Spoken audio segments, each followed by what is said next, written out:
Moi, je suis pas si étonné que ça, que la guerre vienne à Paris, parce que nous, on a amené la guerre en Syrie, quelque part. Je sais pas, nous, on bombarde tous les jours la Syrie, hein. Et nous, on envoie des missiles, et ben, eux nous envoient des kamikazes. J'ai pas de... Et on sait tous, on sait tous qu'il y a des tensions, et on entendait parler, que tous les jours, il y a des attentats qui sont déjoués. Donc, ce qui s'est passé est épouvantable, hein. C'est un carnage, mais quelque part... c'était dit depuis longtemps. Que, voilà. Vous dites que vous n'êtes pas étonné, ça voulait dire que aussi au travers de ces interviews que vous avez réalisées, quand même plus de 2000, vous avez réalisé que le monde tournait mal et que finalement, pour l'instant, on était protégé, on ne l'est plus. Non, d'abord, ils avaient dans le film, on l'a monté pas dans le film, elle est sur Internet, il y a une femme israélienne qui dit quelque chose qui est très très juste et qui m'a beaucoup marqué. D'abord, pourquoi la guerre en Israël-Palestine dure encore au bout de 70 ans?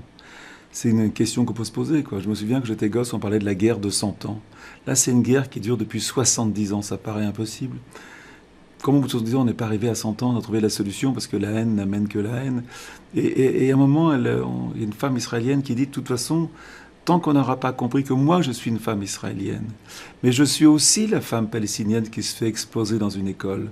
Je suis aussi le soldat israélien qui tue un enfant palestinien. Je suis aussi le soldat allemand qui mettait des gens dans les chambres à gaz. Je suis aussi la femme violée, je suis aussi le violeur.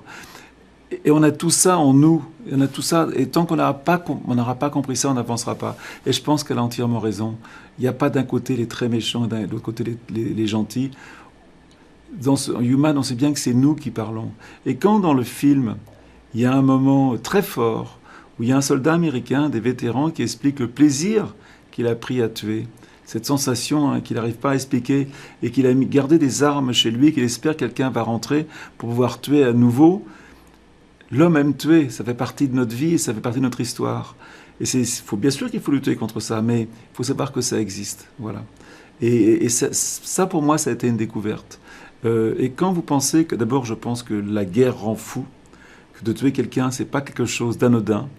Je déteste d'ailleurs voir des films de guerre aujourd'hui, des films de violence. Je supporte plus, je peux plus les voir. Et vous savez qu'il y a en moyenne, 17 vétérans américains qui se suicident tous les jours. Tous les jours, 17. Il y a plus de soldats américains qui sont morts en se suicidant qu'au combat. Voilà, donc ce film, c'est une grande question. Pourquoi? Et je voulais commencer par la guerre, et la guerre nous rattrape. Moi, j'ai vu dans un pays où j'ai jamais connu la guerre. On a été une génération, voilà, épargnée par sa chanceuse. La guerre, je la connais pas. Je la connais qu'à travers la télévision, la radio. Mais quand la guerre vient chez soi, voilà, elle est chez nous. Voilà.